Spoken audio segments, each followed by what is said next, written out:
Side note, I'm doing a conference next week in Germany. The conference is being organized by the Deutsche Bundesbank. That is the Federal Central Bank of Germany. They're doing one on peer-to-peer financial services. Deutsche Bank is involved, a bunch of academics are involved. Fantastic, great. They need to pay me for my plane ticket, so we tried to organize a wire transfer because they don't have any Bitcoin, which is my preferred method of payment, so we tried to arrange for a wire transfer. I sent them all the SWIFT wiring details and all of that, and then I waited and I waited and I waited, and 4 or 5 days go by, and I call them and say, well, we're closed today, so 2 more days go by, and then they say, well, yeah, the SWIFT code you gave us was for US dollar deposits. We need the SWIFT code for Euro deposits. Contact your bank to find out. So then I waited until my bank opened, contacted them, got the number for Euro deposits.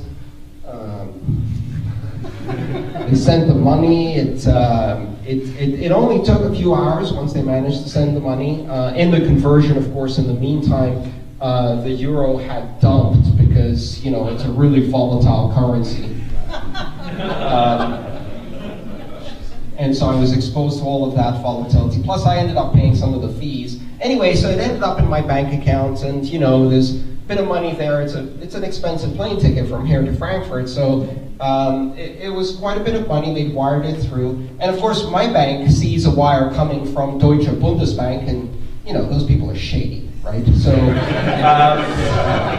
so you can't actually release those funds immediately because who are they? We don't know them. They're just the Federal Bank of Germany. It could be anyone. So they're going to hold my funds. So they hold my funds for 5 business days because Bundesbank is shady. And then 5 business days later, my funds release, except for $80. And I don't know why, but for some reason they released like a few $1,000, and the $80 they kept a hold on for another 2 business days.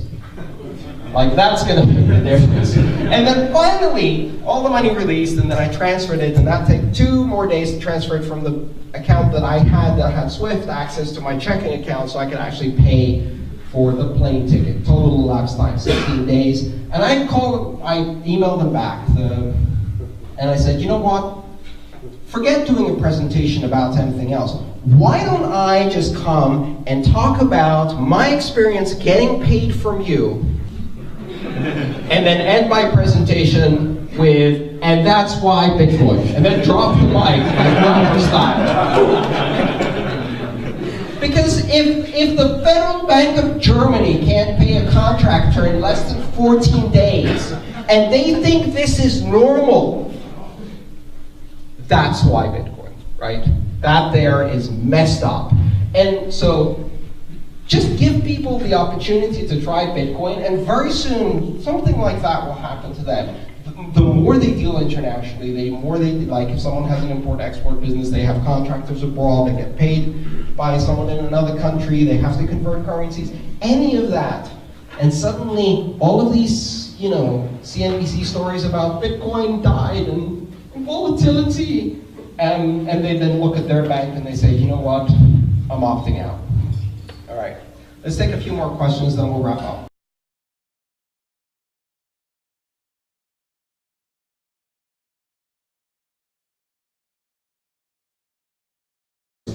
And we're really excited to have Andreas Antonopoulos here with us today. He is actually the founder of the San Francisco Bitcoin Devs back in November 2013. And we have grown today to a community of 600 developers who are making decentralized applications and coding on the blockchain. We're fortunate enough to be here today with some help of sponsors. We have a budget from BitPay, Chain, and ChangeTip. O'Reilly has also provided some budget along with some books that we'll be raffling off. We also have, I'm very excited for this, some tickets to his upcoming conference on Wednesday. O'Reilly is hosting a Bitcoin conference, so we'll be raffling some of those off, and I hope you see Andreas speak there. Andreas has been heads down working really hard on his new book, Mastering Bitcoin, and he also recently came from the Canadian Senate where he was lobbying for the use of Bitcoin. Ladies and gentlemen, I'm excited to introduce Andreas Antonopoulos.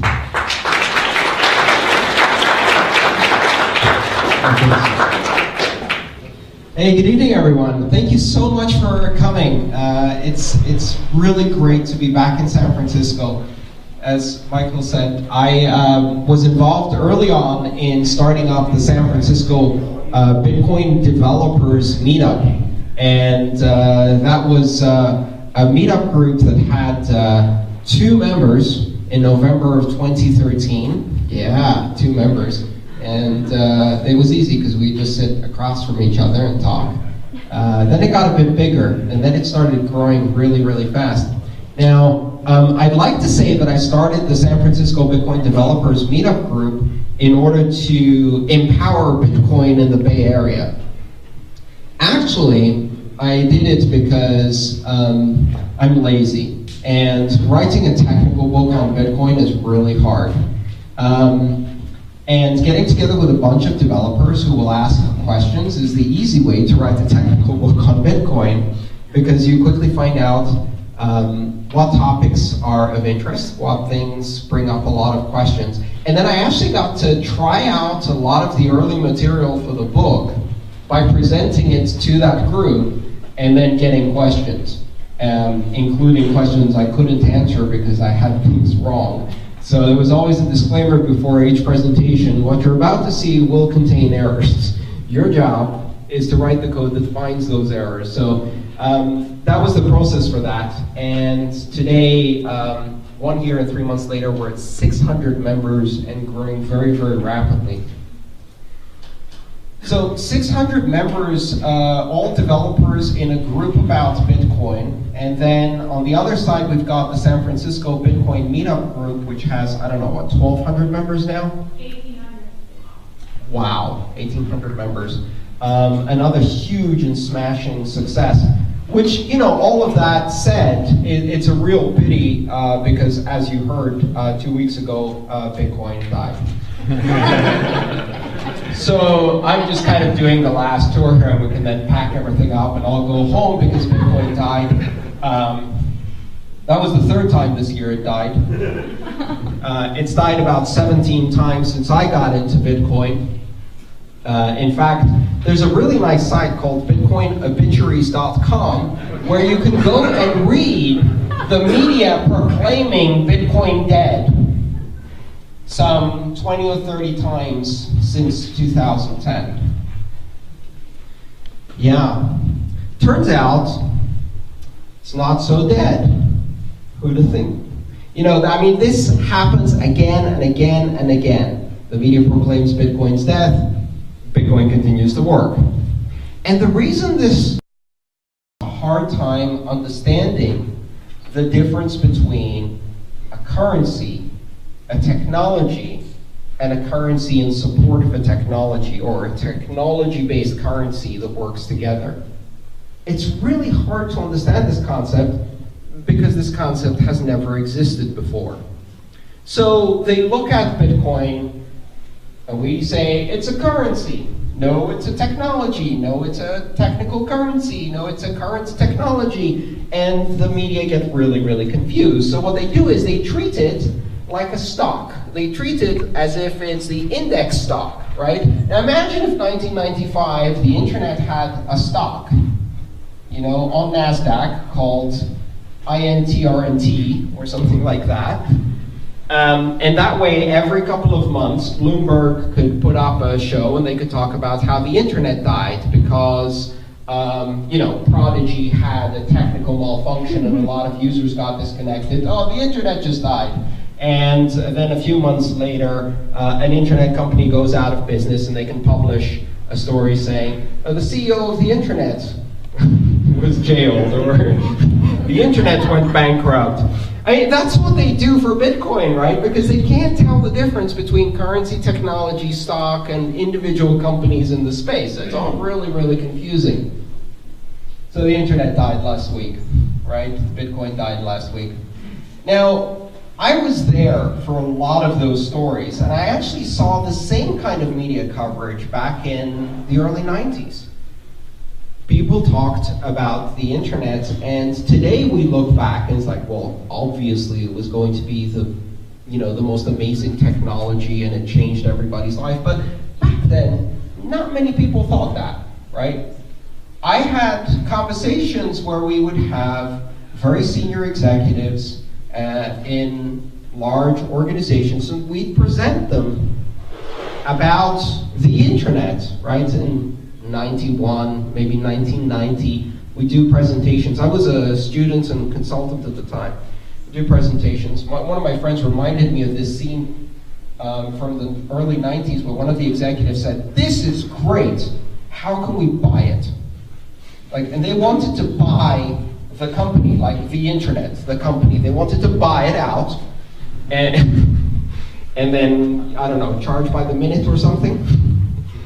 And so this is exactly the kind of attitude we saw. So there was some people who were like, let's buy it. There were some people who were like, yeah, this sounds really dangerous, so we're going to stop it, right? We're going to turn it off. And some government people said, well, we didn't give you permission to do this. How can you be doing this? We didn't give you permission to do this. And any of this sound familiar? Because we're seeing all of this being repeated with Bitcoin. And that's what's really just amusing to me, to see this history being repeated again and again. The inability to understand how a technology that operates across borders, that operates in a completely decentralized fashion, can deliver trust, and then thinking that you can stop that, or you can turn it off, or that because one company had a financial problem, then the entire technology is dead. Last week, there was a big conference in Miami, and at that conference, Jeff Garzik announced the culmination of one of the projects he's been working on, which is Bitcoin in space, which is an amazing project. And what they're doing there is they're using a microsat technology. These are satellites that are about a cubic foot, and they're putting a Bitcoin node on it. And that's just the first step, because they also want to put Bitcoin mining in space too. But for the first step, we're talking about putting a Bitcoin node that can accept and relay transactions from anywhere in the world to anywhere in the world and be part of the Bitcoin network. And I just find that just amazing, because it adds another layer of resiliency. Plus, it's really cool and sci-fi like. But it adds another layer of resiliency to the network, because, you know, it's kind of hard to serve a warrant on a satellite. And I'm pretty sure they're not going to be wasting any anti-satellite missiles to take down a little Bitcoin node. But anyway.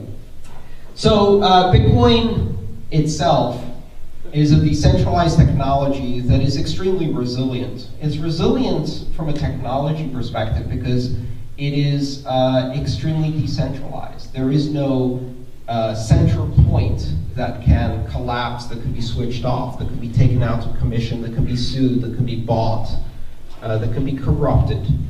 The network works as a system that is participatory. And the mechanism behind Bitcoin is something we call participatory consensus, right? It's a consensus by all of the participants in the network. And this model of organization is a brand new thing. It hasn't existed in human civilization before. We've had participatory networks. The internet is a participatory network. On the internet, for example, we do participatory media, right, where you can be simultaneously a producer and a consumer of media. You can be a blogger, you can be part of the conversation. We do that with video, citizen journalism, right, where you can be a journalist simply by virtue of having been there at the time when something important happened. And this was a brand new model which really started in the 90s and started becoming commercial. If you asked me back in the 90s, do you think you're ever going to see CNN have a website? I'd be doubtful.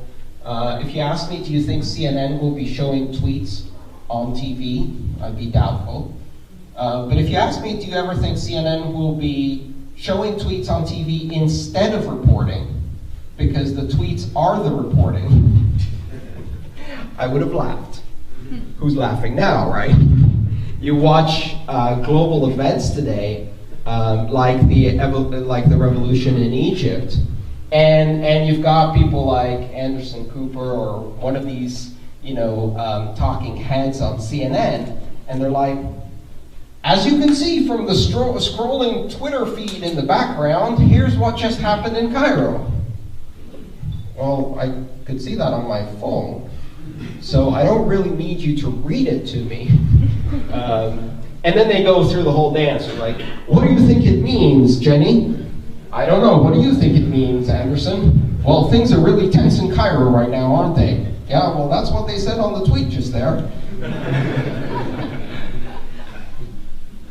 Now, it's amusing to us to watch now, but think a moment for what this represents. And what this represents, at a very basic level, is a complete subversion of the role of authority in news. Because authority in news used to be derived from the size of your printing press, from your size of your broadcast network. You had the truth because you were able to print 350,000 copies of the truth and deliver them to New Yorkers the next morning. You had the truth because you had access to people in Washington. You had the truth because you could broadcast it to 2 million people on TV. The truth and authority became confused as one. People started thinking that just because you have the network, that means you're telling the truth. Just because you have the printing press, that means you're telling the truth. And of course, now we live in a world where that's no longer true. The very essence of authority was flipped on its head. And there was no more moment in my life that was as clear of that distinction than the time when we were hearing all over the internet and reading that evidence of WMD was bullshit, right? Evidence of WMD in Iraq was bullshit, it was fabricated. We were reading about Ahmad Chalabi on the internet, and meanwhile, the New York Times was publishing lies. Judith Miller was publishing lies. Lies that led to war, lies that ended up killing 3,000 Americans, 1.5 million Iraqis, destroying several countries, and now are leading to a series of civil wars and conflicts throughout the Middle East. Authority died during that year because for the first time ever the truth was coming from the front lines, and we were hearing it for the first time on the internet, even while we were being lied to on every other medium. Well, Bitcoin is an extension of that idea. Bitcoin is the subversion of the authority of currency. Bitcoin is the idea that currency doesn't derive its value because it has the face of a queen on it. It doesn't derive its value because it's printed by an organization run by the banks, the Federal Reserve. It doesn't derive its value because a government says it has value. Because throughout history, governments haven't been very good at saying things have value. Or they could say it, but that doesn't mean they actually have value. Most recently, we saw the European Union have a little spat with Switzerland over exactly what the value of the Swiss franc versus the euro was. A lot of things were said, but the market said otherwise. Up until 2008, currency was created from sovereignty. Sovereign nations, kings, emperors, despots, tyrants, leaders, call it whatever you want, created currency and told us this is the currency you will use and you will use no other currency. And at some point we confused sovereignty for value. We confused the authority for the truth. We started thinking that simply because a nation built it, it must have value. And then we went one step further and we thought the only place value can come from is if a government creates it. If a king says it has value, then it has value. And Satoshi Nakamoto gave us a completely different perspective.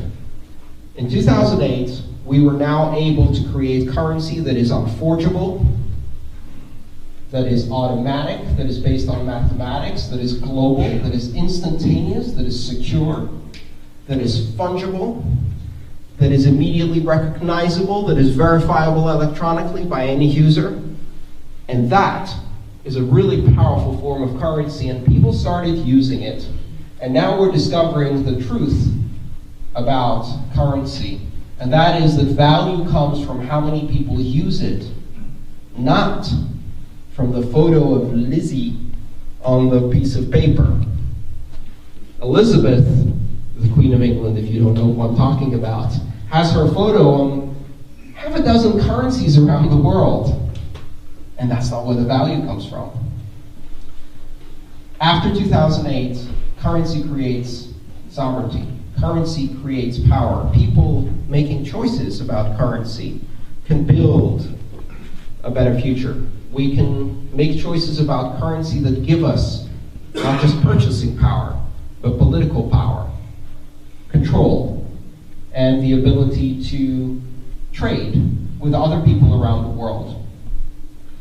Now, a lot of people who are involved in Bitcoin in the United States understand this. A lot of people come from the libertarian movement. But in the end, Bitcoin isn't going to be libertarian. It's not going to be libertarian any more than it's going to be communist or anarchist or Presbyterian. Bitcoin will just be currency, but it will be free, global, instantaneous, independent currency. And that seems simple until you realize how powerful it is.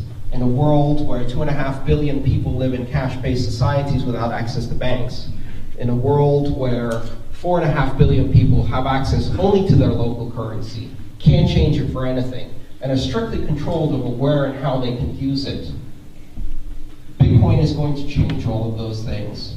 And that's why I'm excited to be in this space. So with that little introduction, I would like to do a series of questions and answers. And for tonight's format, I wanted to do a quick fire Q&A. So unlike some of the previous ones I've done, instead of spending a lot of time answering each question, I'm hoping they're going to have enough questions that we can do really quick and rapid questions and answers. Let me start with a question for the audience. Has everyone received their raffle ticket? Who has a raffle ticket? Has no one received it yet? So we signed up for the raffle? We actually have a bucket in the back where you can leave your business card or you can write your information, and we'll be raffling off books and tickets. All right, so before we do that, I just want everybody to know about that. You write your name on a piece of paper, you put it in the bucket, and then you have a chance to win a book. Let's not all get up and run to the bucket right now. That would disrupt things. I'll grab the bucket and I'll let it go around. All right, fantastic. And can you all wait for the mic whenever you ask a question so we can get it on the live stream as well? Yeah. I would also like to say that I will be delighted to sign books if you have them with you. We're also going to be giving out books. If you're not a developer, honestly, don't buy my book, please. It's available open source. You can read it online. There's no reason to be spending money. If you're not a developer, you're not going to find it that useful. It's interesting, sure, maybe, but it's really a book for developers. And if you are a developer, you can also get it on GitHub. So it's up to you. I really appreciate it either way. I'll be signing books. I'll be happy to answer additional questions and do all of that after the Q&A session. I'm not going to leave for quite a while afterwards, so please stick around. Let's do questions. Great. Thank you. Did you want to ask a question first? No, just let's take questions from the audience. All right.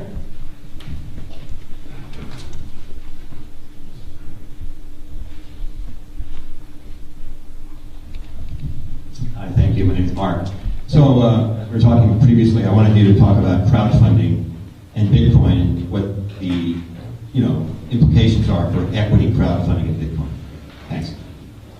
Yeah. So I think crowdfunding is one of the great applications for Bitcoin. Generally speaking, you can take any one of the existing financial services, whether that's funding, equity, corporate governance, payments, retail, etc., and you can just stick peer-to-peer in front, and we are going to do that in Bitcoin using peer-to-peer technologies. Crowdfunding is really interesting because even the most powerful platforms we have today, Kickstarter, things like that, are specific to some jurisdictions. They're centralized through companies that are very restrictive on what things they'll allow. And you have to have a credit card and a bank account and access to modern technology to use them. I think crowdfunding on a global scale with alternative currencies like Bitcoin and through decentralized platforms is going to have an enormous impact on things that happen in the future, because it opens up the receiving end of crowdfunding for so many more people. One of the things I'd like to highlight, Project Lighthouse was released last week. It is basically a platform that allows you to do Kickstarter type all or nothing funding, where if you don't reach your goal, nobody spends any money, but if you do reach your goal, the company gets funded or the project gets funded. And the amazing thing about Project Lighthouse is there is no central server.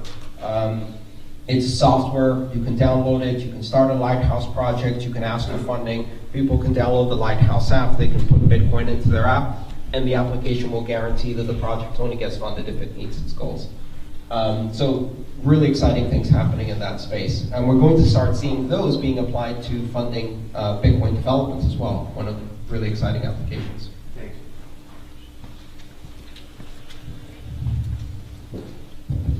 Hi, blatant self-promotion. I work for Swarm, who's doing equity crowdfunding, so come talk to me afterwards. My question for you is sort of the way back when machine. How did you get involved in Bitcoin? My background is in distributed systems and security. First time I read about Bitcoin, I thought it was nerd money. I laughed at it and I walked away. Second time, about 6 months later, I read the Satoshi Nakamoto paper. It blew my mind. I got hooked. I spent months reading everything I could about Bitcoin, and almost immediately after that, switched my focus full time to this. Saw a question in the back.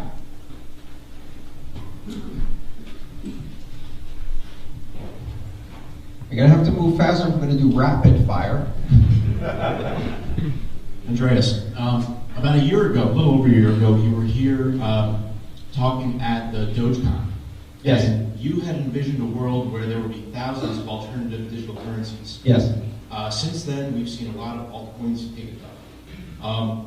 Are you still of the mindset that we will see thousands of digital currencies with people using them, transacting them on a daily basis? Yeah, absolutely. I think what we've seen is that thousands have come and thousands have gone. That's the nature of it. And keep in mind, when I say we're going to have thousands of currencies, that doesn't mean we're going to have thousands of currencies which will have monetary value. Many of them won't. In fact, most of them won't. In my vision of currencies, I think we'll see a Pareto distribution of power law, where basically you have a handful of currencies with a majority. If you graph them as a percentage, you have a handful with a majority of use, and then it tails off, and then you have a really, really long tail of thousands of currencies that have few users, niche applications, perhaps not much monetary value or none at all. But the ability to create currency in the hands of everybody creates an environment where people will do that.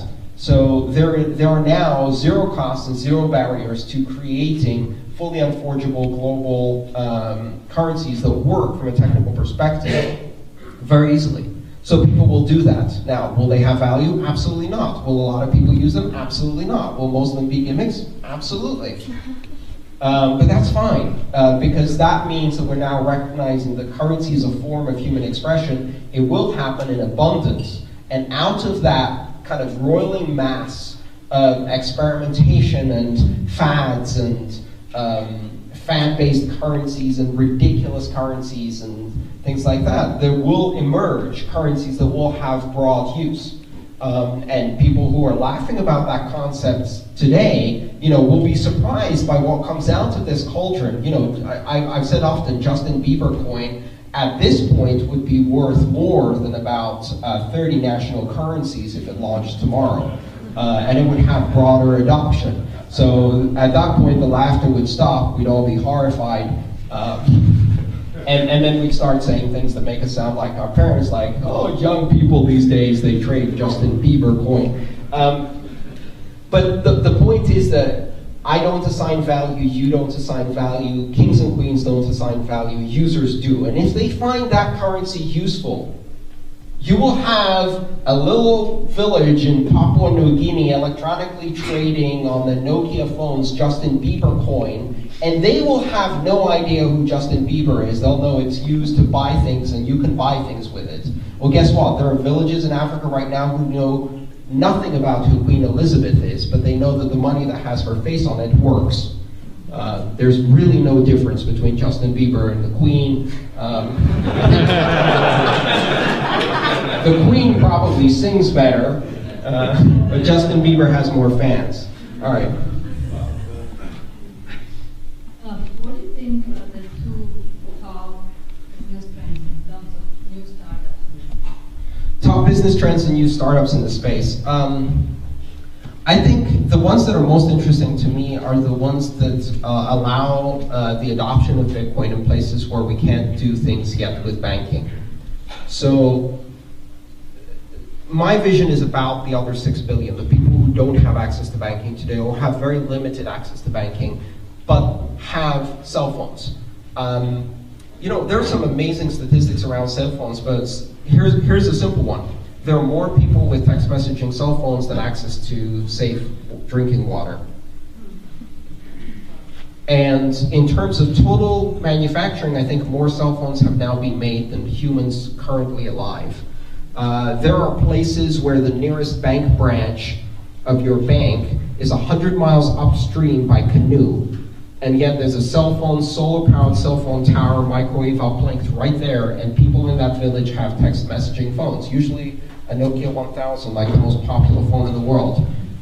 Make Bitcoin usable on those devices, and we can see some immediate applications. Foreign remittances from immigrant workers back to their families, international trade, international funding, all kinds of things like that. There was recently a commentator who said they were amazed. They were visiting, I think it was the Philippines, and they said, no matter where I go, you know, even the most rural places, one thing that's amazed me is that everybody knows the spot price of gold.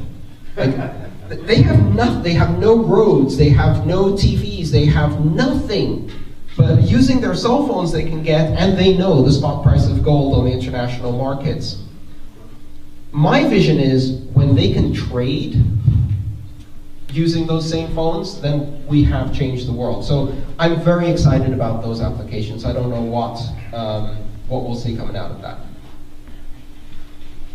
What do you see as the #1 thing needed for Bitcoin to reach mainstream adoption, and when do you think that will happen? The one and only thing needed for Bitcoin to reach mainstream adoption is time. Because with time, we're going to build better interfaces, we're going to evolve the technology, we're going to help people understand it, we're going to make it easier to use, easier to secure, we're going to spread it to more devices, to more systems, we're going to build more useful applications, and then it will be adopted. It's already being adopted, but I expect we're going to see that accelerate. Right now, Bitcoin is kludgy to use, it's difficult, very difficult to secure from an end user perspective.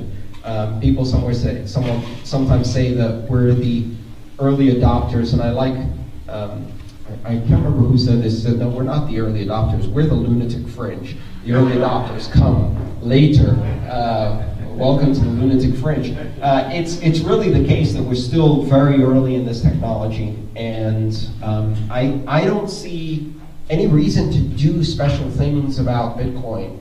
I certainly don't think you need to market Bitcoin or push Bitcoin, or I certainly don't encourage people to invest in Bitcoin or do things like that. Talk about how Bitcoin is useful to you and then demonstrate it, right? So give people a bit of Bitcoin to play with, let them experience it, and then it will happen. If you experience Bitcoin by using it a few times, not only does it give you an immediate kind of visceral understanding of what's special about it, but you can't then help but juxtapose that and compare it to your everyday banking experience. So as you're using Bitcoin, your bank decides to hold a check for 5 business days, which is 7 actual days, because they don't actually work on most days, right? You've tried to do something and your bank closes at 4 p.m. on a Friday. It takes weeks to do a wire transfer when it should take minutes. Your own money is held captive and you have to pay fees for it. So on the one hand, you're having that experience, and on the other hand, You're sending money across the world in tiny amounts for no fees instantaneously. And suddenly that picture starts getting really obvious. Great story, Andreas. Do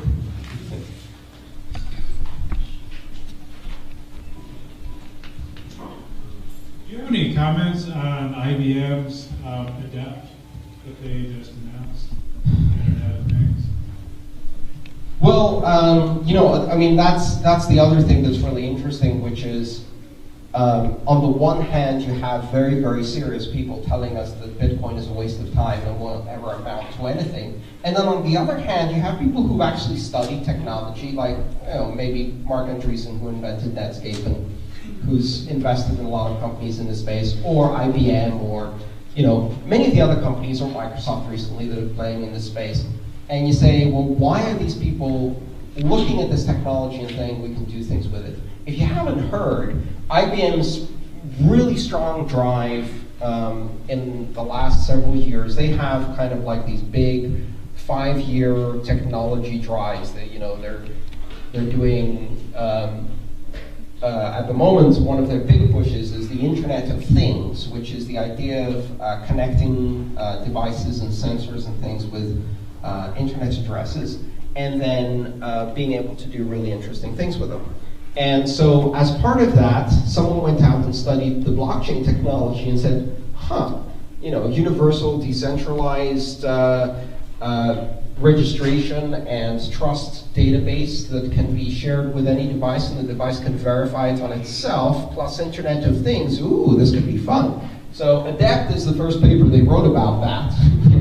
And this is all very theoretical. They haven't actually built anything, but they're talking about how they envision using blockchain technology as a platform.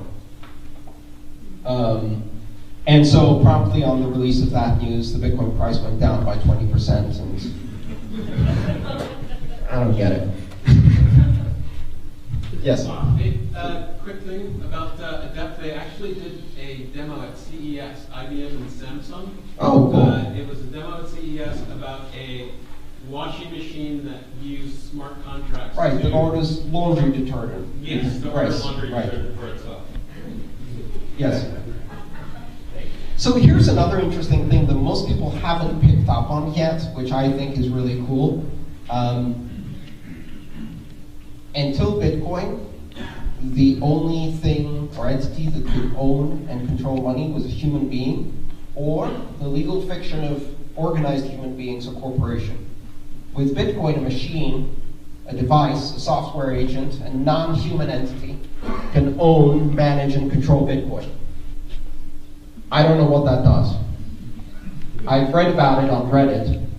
They write these really good stories where it goes, and then the blockchain forked, and in 2027, in version 137, the blockchain became self-aware. 14 hours later, drones. So it's like a riff on Skynet and the Terminator. But I don't know what happens when machines can use wallets, and one theory is that they use that to exterminate humankind because they haven't kept up on the interest payments. Another theory is that you can do some really interesting things, including, among other things, autonomous organizations or distributed autonomous corporations. One of the idea, for example, is a charity that operates based on a mathematical organizational charter and disperses funds based on an algorithm and is not controlled by anyone other than the people who fund it. So interesting things there. Yes. Let's take a couple more questions and then wrap it up. Tony? So you made a really interesting comment earlier about the subjective idea of truth, and truth has been maintained by the people who hold the power. And I'm thinking of this truth as something that's relative to the nature of Bitcoin in and of itself. That we have about 70% of the market right now who's holding, because they are all investors who are interested in Bitcoin to see the price rise. Now, what's interesting is that we created an interesting paradigm by distributing this to be unbanked, in that the success of Bitcoin as an investment actually depends as well on the economic success of the people who are living in places like Africa. Because as they are participating in the system, as they are the users on the system, their value actively shapes the system in and of itself. Now, my question is about marketing, because I personally feel that it's imperative for us to tell people, specifically millennials who are open to innovation, in an amorphous stage of self, they feel like they're victims of the machine because they're all deeply in college debt, they don't necessarily align with an institution. They're primed to adopt, and so are globetrotters who will want to use this for travel. I'm not sure we really need to market. So this is a discussion that's going on in the Bitcoin community all the time, and I think that there is a risk in aggressively marketing Bitcoin to people who are not directly interested in this technology. And the risk is that on the one hand, you come off a bit kind of evangelistic and preachy, right? I can be really optimistic and enthusiastic about this technology in this forum because everybody who's here selected to be here to hear about Bitcoin, and many people here share my vision of it. But that's not the pitch or the discussion I would have in a completely different forum. I think making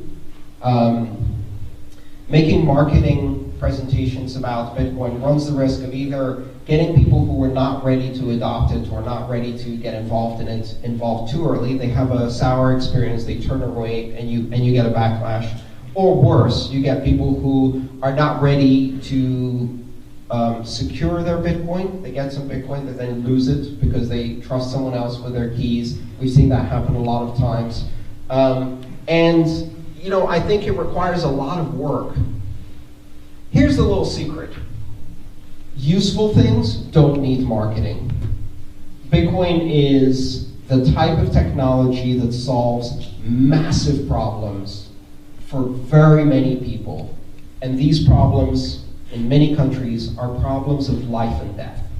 And so all you have to do is create the space for Bitcoin to happen, create the technology infrastructure, make it available, and then it markets itself. Like, for example, I don't need to go out and talk about foreign remittances and try to market Bitcoin to Mexican immigrants who are trying to send money to Mexico City.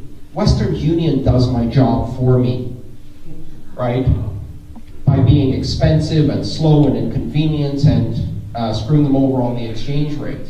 And if you talk to, like I did recently, my Iranian taxi driver or my Somali taxi driver, then you start hearing the real horror stories about Western Union. So all I need to do is find out how to make that technology accessible and available, and if it does work, demonstrate it to one person and say, hey, why don't you try it, see if you can send a bit of money, and maybe this is a slightly better way. And if it works, trust me, they'll do the marketing. You won't need to. There are places in Central Valley here in California where fruit pickers are bussed every Friday to a giant department store owned by the fruit company where they get to get their paycheck in one line, send most of their paycheck back to Mexico in a second line, and get soap and basics and fruits and some food in the third line, and they run them through that line like cattle. There's hundreds and hundreds of fruit pickers with those three choices. Massive line to get their paycheck, massive line to send that through Western Union right next door. I want to have a guy park in the parking lot with an Android phone and empty that second line. Because the first time they're only going to try and send $10, but if it gets there, everyone they know will know about it. So we don't need to market, we need to build. And if we build, they will come. All right, I'll leave that as the last question. Thank you so much for coming tonight. I'll be signing books and we'll do a raffle. Thank you.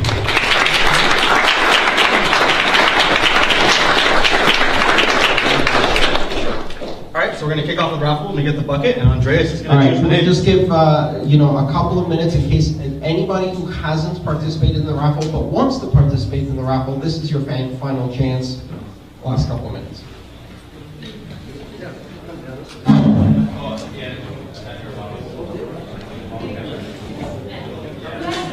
I have the bucket here, and I have a pen.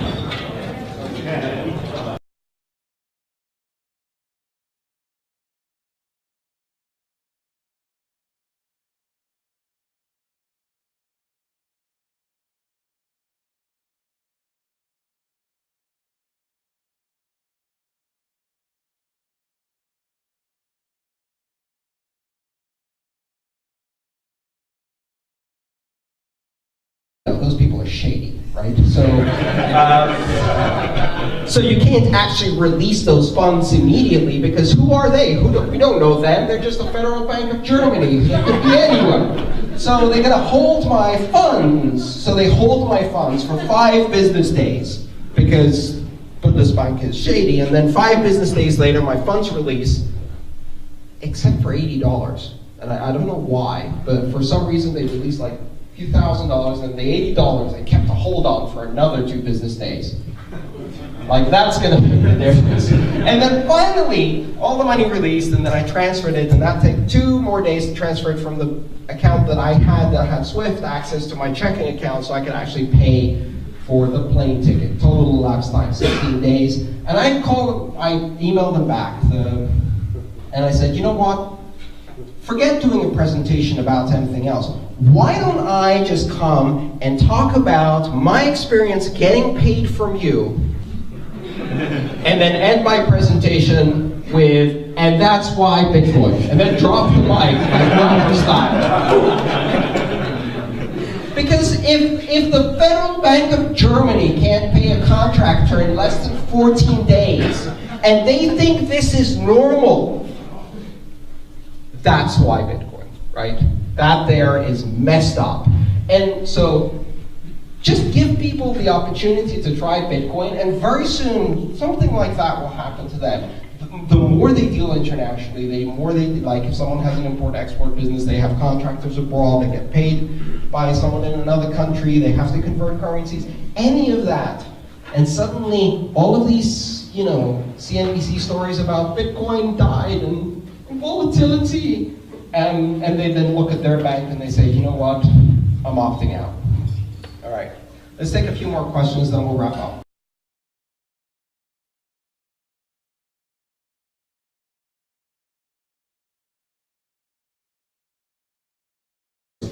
And we're really excited to have Andreas Antonopoulos here with us today. He is actually the founder of the San Francisco Bitcoin Devs back in November 2013. And we have grown today to a community of 600 developers who are making decentralized applications and coding on the blockchain. We're fortunate enough to be here today with some help of sponsors. We have budget from BitPay, Chain, and ChangeTip. O'Reilly has also provided some budget along with some books that we'll be raffling off. We also have, I'm very excited for this, some tickets to his upcoming conference on Wednesday. O'Reilly is hosting a Bitcoin conference, so we'll be raffling some of those off, and I hope you see Andreas speak there. Andreas has been heads down working really hard on his new book, Mastering Bitcoin, and he also recently came from the Canadian Senate where he was lobbying for the use of Bitcoin. Ladies and gentlemen, I'm excited to introduce Andreas Antonopoulos.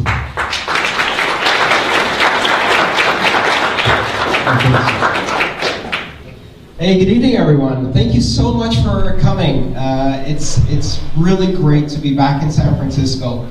As Michael said, I was involved early on in starting up the San Francisco Bitcoin Developers Meetup.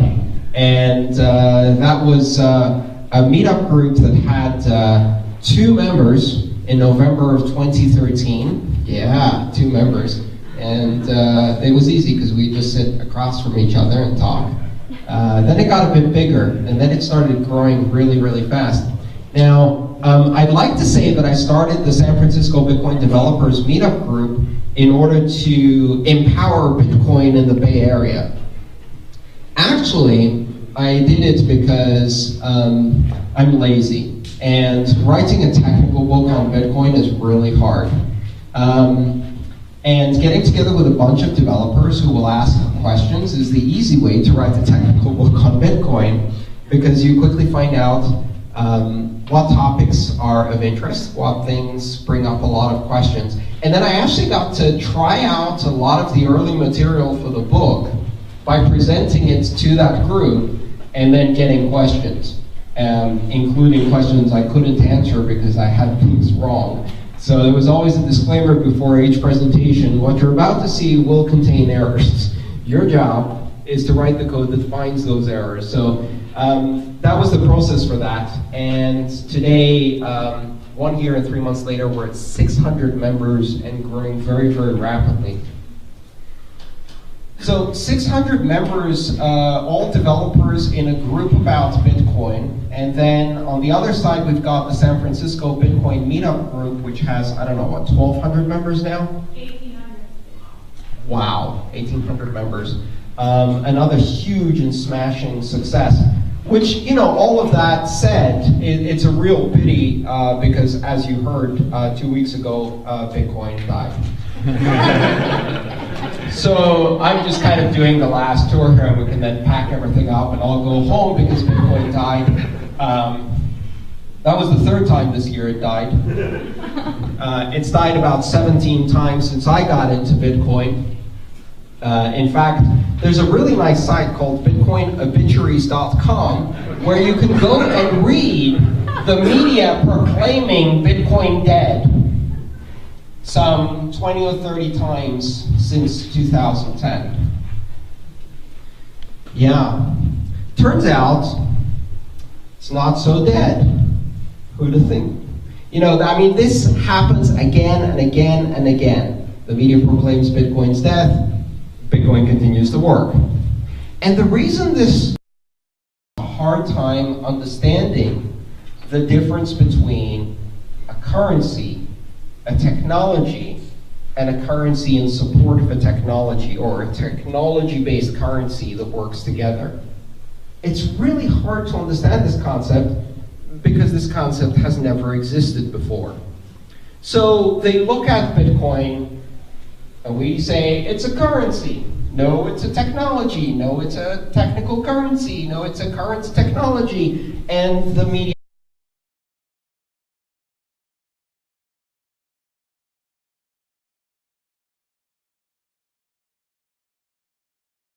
Side note, I'm doing a conference next week in Germany. The conference is being organized by the Deutsche Bundesbank. That is the federal central bank of Germany. They're doing one on peer-to-peer financial services. Deutsche Bank is involved, a bunch of academics are involved. Fantastic, great. They need to pay me for my plane tickets, so we tried to organize a wire transfer because they don't have any Bitcoin, which is my preferred method of payment, so we tried to arrange for a wire transfer. I sent them all the SWIFT wiring details and all of that, and then I waited and I waited and I waited, and 4 or 5 days go by, and I call them and say, well, we're closed today, so 2 more days go by, and then they say, well, yeah, the SWIFT code you gave us was for US dollar deposits. We need the SWIFT code for euro deposits. Contact your bank to find out. So then I waited until my bank opened, contacted them, got the number for euro deposits. They sent the money. It only took a few hours once they managed to send the money. In the conversion, of course, in the meantime, the euro had dumped because, you know, it's a really volatile currency. And so I was exposed to all of that volatility. Plus I ended up paying some of the fees. Anyway, so it ended up in my bank account, and you know, there's a bit of money there. It's an expensive plane ticket from here to Frankfurt, so it was quite a bit of money. They wired it through. And of course, my bank sees a wire coming from Deutsche Bundesbank, and